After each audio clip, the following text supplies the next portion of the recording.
बात अपनी physical fitness पर करते हैं। जो आपने शुरू में कहा आकर के कि रोहित शर्मा और विराट कोहली और बॉडी लैंग्वेज की आपने बात की, ये किस हद तक आपके ख़्याल में ये एक कॉन्टीन्यूस प्रोसेस का नाम है कि आप उस लेवल पर पहुंचते हैं कि जब आपके 1.25 लाख के स्टेडियम में बैठे हुए हैं, मैच शायकीन आपको देख रहे हैं, करोड़ों लोग आपको देख रहे हैं, ये भी उस प्रोसेस में ये उसका उस अमल का हिस्सा है फ़िज़िकल फ़िटनेस? बिल्कुल जी, इसी अमल का हिस्सा। देखें, जिस तरह आप बैट्समैन हैं, वसीम भाई इसको बता सकते हैं, बैट्समैन का एक टारगेट होता है कि उन्होंने हर रोज़ इतने बॉल खेलने हैं फॉर एग्जांपल। इसी तरह ही साइकोलॉजिकल जो एस्पेक्ट्स हैं, इनको भी आपको रिपीटेडली करना पड़ता है, तब वो जाके आपकी पर्सनैलिटी का हिस्सा बनते हैं।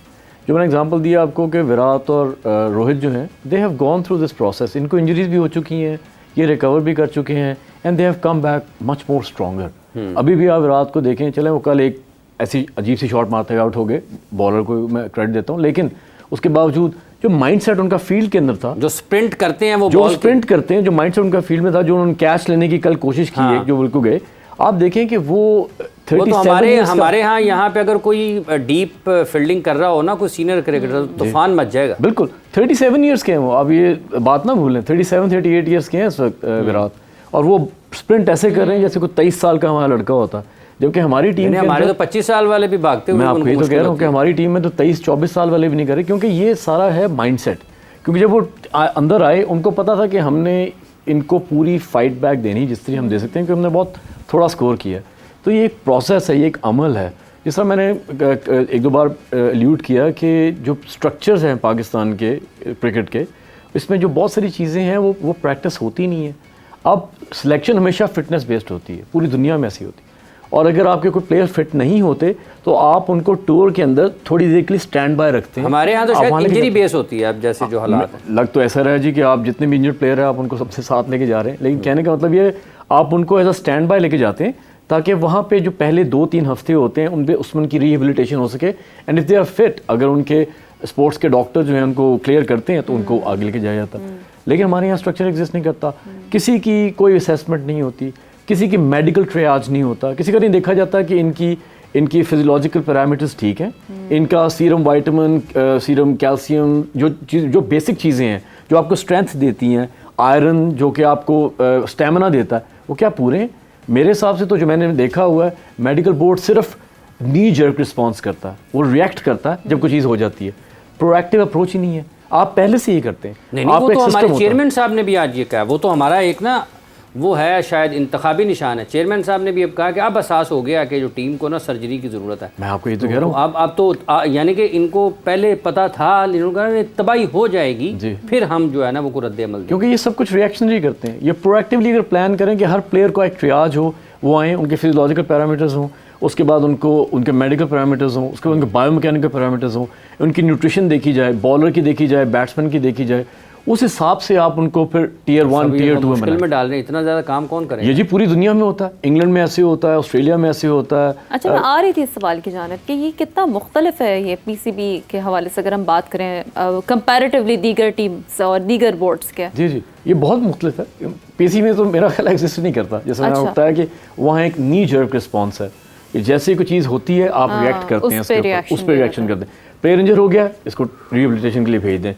अब प्रिवेंशन जो है, जो जिस पे कल अली ने भी बात की, ये बड़ी इंपॉर्टेंट है। स्पोर्ट्स इंजरी प्रिवेंशन वो तभी होती है जब आपका एक स्ट्रक्चर्ड आपके पास एक प्लान होता है कि इन प्लेयर्स की बायोमैकेनिकल असेसमेंट करनी है, इन प्लेयर्स की न्यूट्रिशन का देखना है, इन प्लेयर्स का हमने फिजियोलॉजिकल असेसमेंट करनी है, इन प्लेयर्स की हमने एनाटॉमिकल मसल ग्रुप्स की असेसमेंट करनी है, जॉइंट्स की असेसमेंट करनी है। उसके बाद आप उनको स्क्रीन करते हैं कि जी ये प्लेयर्स हमें फिट लग रहे हैं, ये प्लेयर्स हैं, इन पे काम होने वाला। अनफॉर्चुनेटली ऐसे होते ही नहीं। आप एक, मेरा ख्याल है, मुझे नहीं पता किस किस्म की फिटनेस टेस्टिंग होती है, लेकिन प्रॉब्ली इट्स वेरी रिमोट। बहुत अच्छी होती है, इट्स वेरी, मेरा ख्याल है बहुत रिमोट है, क्योंकि जब बाहर जो मैं फिटनेस टेस्टिंग आजकल देखता हूँ उस पर मेरा नहीं ख्याल कि पाकिस्तान टीम का कोई शायद 1 या 2 प्लेयर्स, मेरा ख्याल है शाहिद आफरीदी जो है शायद उस ज़माने में he was probably one of the fittest cricketer, क्योंकि वो उस सारे फिटनेस टेस्ट को पास करते थे। और अब इस वक्त मुझे कोई इतना, लेकिन ये डॉक्टर साहब, ये जो आप सिचुएशन बता रहे हैं तो बड़ी आइडियल सिचुएशन है। ऐसे में अगर हम अपने टीम की बात करें तो उसमें किसी को 4 साल बाद लाया जाता है, एक बड़े मेजर गैप के बाद, मार्जिन के बाद लाया जाता है, तो ये सारी चीज़ें उस खिलाड़ी पर रखते हुए मॉनिटर करना कितना चैलेंजिंग हो सकता है? कुछ भी नहीं है जी, मैं आपको बताता हूँ। जिस तरह मैं जिस तरह काम करता हूँ, मैं साल में 3 उनकी असेसमेंट्स करता हूँ, जिसको मैं 4 मंथ्स की असेसमेंट कहता हूँ, क्वार्टरली असेसमेंट।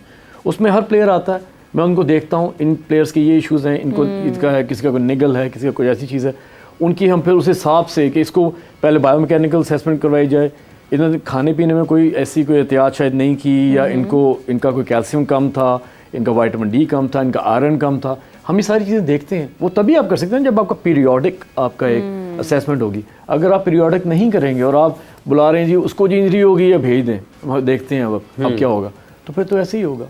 बाहर पीरियोडिक असेसमेंट्स होती हैं एवरी 4 मंथ्स, और फिर प्लेयर्स को बताया जाता है कि जी ये प्लेयर बिल्कुल फिट है, ये फिट हैं इस वॉल्यूम ऑफ क्रिकेट के लिए, ये फिट है इस वॉल्यूम ऑफ क्रिकेट के लिए। अब आप देखें ना, वॉल्यूम्स देखें, टेस्ट क्रिकेट है, 50 ओवर है, 20-20, अब कई हमारे प्लेयर्स हैं, हमारे T10 भी खेल रहे हैं, ठीक है। अब शाहीन अफरीदी को मैंने भी 3-4 महीने पहले देखा, वो शारजा में 10-10 कोई खेल रहे थे। He is not fit. वो आप कैसे 10-10 खेल सकते हैं? आप हमारे एसेट हैं पाकिस्तान नहीं, वो जो शारजा UAE में हुआ था, वो एमिरेट्स क्रिकेट लीग उन्होंने खेली थी। हाँ जी बिल्कुल, एमिरेट्स। मैं आपको ये बता रहा हूँ ना कि हमारा ऐसा प्लेयर जो हमारा एक स्टार है, जिसको एलीट प्लेयर है, उसको आप क्यों एक 10-10 वाले मैच में खिलाएंगे? आप वो भी 2020 थी, 2020। अच्छा 2020 था, मेरा ख्याल है 10-10 एमिरेट्स क्रिकेट लीग जो है वो T10 नहीं थी, वो 2020 क्रिकेट लीग शुरू की है एमिरेट्स ने। जी वसीम साहब, इतना बड़ा इंपॉर्टेंट टूर्नामेंट नहीं था, मेरा कहने का मतलब। वसीम साहब, आप के ख्याल में अब जब हमने ढूंढ रहे हैं मसाइल को, और काफ़ी सारी आपने इस टीम में, आपको लगता है कि जैसे चैंपियंस ट्रॉफी चेयरमैन साहब ने कहा है कि ये नई टीम होगी, टीम चेंज होगी? देखिए, वनडे में टीम वैसी चेंज हो जाती है, अगर फॉर्मेट चेंज होता है तो प्लेयर चेंज हो जाता है इसमें। लेकिन पाकिस्तान में बहुत कम होते हैं। हाँ, नहीं है ना, 3-4 तो है ना आपके स्पेशलिस्ट, ODI क्या आ जाता है, टीम तो चेंज होती है उसमें।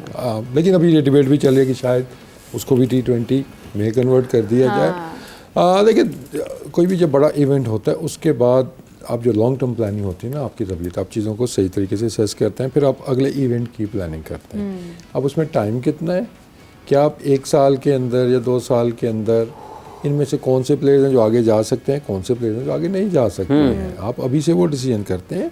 फिर एक और जो आपका ग्रुप बन जाता है, एक पूल ऑफ प्लेयर्स बन जाता है, चाहे वो 15, 18, 20 जितने भी लड़के हैं, फिर आप उनके अराउंड टीम बिल्ड करना शुरू करते हैं और उनको कंटिन्यूसली चांसेस आप देते हैं। ये नहीं कि आपने ही सारे मैचेस खेलने हैं, वो बेंच पे बैठे रहें।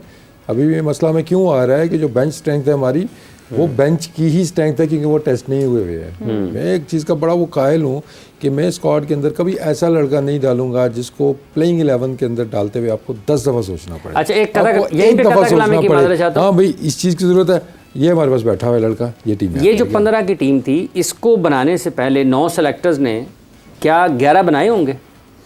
देखिए, पहला आपका होता है, आप आइडियल अपनी प्लेइंग 11 बनाते हैं कि ये हमारी एक मेन प्लेइंग 11 है। जेनेरिक से एक बनती है ना कि ये नॉर्मल सर्कमस्टांसिस के ये हमारी बेस्ट प्लेइंग 11 है। फिर एक स्पिनर, एक फास्ट बॉलर इधर उधर आप कर सकते हैं जी, कंडीशंस के हिसाब से है। लेकिन वो हमारी प्लेइंग 11 हमारी टीम क्यों डिले हुई? इसी वजह से प्लेइंग 11 ही नहीं बन रही थी ना। आप जो देखें मरहला होता है टीम के, जो आप कहते हैं कम्बिनेशन बनाने का, आपके कुछ सवालों के जो जवाब हैं, फॉर्म किसकी अच्छी है किसकी नहीं है, नंबर्स थोड़े से कम। हमने वो मैचेस, हमने जो पिछले 3 महीने के आप मैचेस देख लें, चाहे वो होम सीरीज़ हमारी न्यूजीलैंड की थी, हम आयरलैंड खेले, उससे पहले अफगानिस्तान खेले, जितने भी हमने ट्रायल बेसिस पे खेले। हम लड़कों के ओपन ट्रायल्स ले रहे हैं इंटरनेशनल मैचेस के अंदर के, जो रन्स कर गया उसको हम रख लेंगे, जो रन्स नहीं करेगा उसको हम नहीं रखेंगे। और वो उसके जवाब आपको नहीं मिले, जिनसे आप परफॉर्मेंस लेना चाह रहे थे उन्होंने नहीं दी, शायद जिनसे आप नहीं लेना चाह रहे थे उन्होंने आपको कुछ दे दी, लक्का फिर भी आपने नहीं है। तो ये प्रोसेस का नाम है, ये नहीं है कि एक छुरी लेके सर्जरी करेंगे एकदम से सारी चीज़ें ठीक हो जाएंगी। दूसरा, थोड़ी सी एक चीज़, अभी ये डॉक्टर साहब भी जिस पे बात कर रहे थे, ऑब्वियसली मैं सिस्टम के अंदर रहा हूँ, I have seen the things closely. इतने बुरे हालात नहीं है कि कुछ भी नहीं है वहाँ पे, कोई मशीनरी नहीं है या कोई काम वो नहीं कर रहे हैं। किस लेवल पे हो रहा है, कब हो रहा है, उसका स्ट्रक्चर क्या है, ये डिबेटेबल है। ठीक है, अगर हम कहें जी फिटनेस टेस्टिंग हमारी नहीं होती, वन ऑफ द बेस्ट आपके पास फिटनेस ट्रेनर है, ठीक है, साउथ अफ्रीकन है। उसके बाद आपका जो फिजियो है, is one of the best in the world आपके पास जो है, जो आपका फिजियो है। अब उनकी सुनी कितनी जाती है? मुझे नहीं लगता कि वो पास तो सब सुनी जाती है। नहीं सुनी जाती सर, मैं रहा हूँ ना, उनकी नहीं सुनी जाती। हाँ, उनका जो कसूर, मैं क्योंकि ये मेरे पास फर्स्ट हैंड इन्फॉर्मेशन है कि मेरी इंटरेक्शन डायरेक्टली उनके साथ थी, भाई ये प्लेयर फिट है या नहीं है, तो वो येस नो में जवाब देते हुए ना वो हिचकिचाते थे, और मैं उनसे यही बात करता, यस हाँ या ना में जवाब देते मुझे ये नहीं चाहिए कि ये ऐसे है तो ऐसे है। मैंने कहा is he fit to play और नॉट इस 2 ओवर के लिए, वहाँ पे वो डंडी मारते थे। और एक और जो इशू था, वसीम साहब आपका बहुत बहुत शुक्रिया। कथा कलामी की माफ़ी चाहता हूँ, ये एक बड़ा अहम मौजू है कि फिजियो कहाँ पर खड़ा होता है। वसीम साहब, डॉक्टर साहब, आपका बहुत शुक्रिया। तमाम देखने वालों को भी बहुत बहुत शुक्रिया। आज के इस प्रोग्राम से हम आपसे इजाज़त चाहते हैं। कल आपसे दोबारा मुलाकात होगी। अपना बहुत सा ख्याल रखें। अल्लाह हाफ़िज़।